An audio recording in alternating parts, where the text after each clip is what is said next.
अब आपको लिए चलते हैं मुल्तान के हल्का NA 150 में, जहां जावेद अख्तर अंसारी जनरल न्यूज के रिपोर्टर मिर्जा सज्जाद मुगल से खुसूसी गुफ्तगू कर रहे हैं।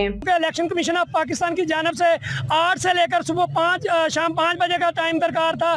तो जानते हैं जावेद अख्तर अंसारी साहब से। अस्सलाम वालेकुम सर। वालेकुम अस्सलाम। सर, आज के इलेक्शन के हवाले से ज़रा बताएंगे हमारे नाजरीन को।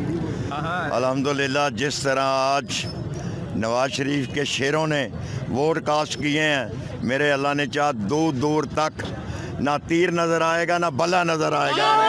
जी बिल्कुल, जैसा कि डॉक्टर अख्तर जावेद अंसारी साहब का कहना है कि ना बल्ला नज़र आएगा ना तीर नज़र आएगा।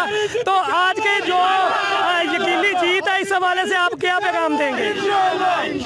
मैं यही कहूँगा, इंशाअल्लाह ताला जीत हमारी अल्हम्दुलिल्लाह, नबी के सदके जीत हमारी हो गई है, जो देख रहे हैं। क्योंकि आज पूरा सर्वे करके मैं पूरे अपने हल्के का आ रहे हैं, दोस्त भी वोट कास्ट के जो आ रहे हैं, और अल्हम्दुलिल्लाह सुबह 12 बजे से ही बुजुर्गों ने, दोस्तों ने दुआएं देनी शुरू कर दी। अच्छा जावेद अख्तर अंसारी साहब, आज अल्हम्दुलिल्लाह बड़ा खुशी का मंजर है आपके लिए भी और सबके लिए है। तो ये जो सूरत हाल है, कुछ सिक्योरिटी प्लान के हवाले से कोई हंगामा आई हुई हो अभी तक? नहीं, कोई ऐसी बात नहीं। बहुत पुरअमन इंतज़ामिया का मैं शुक्रिया अदा करता हूँ।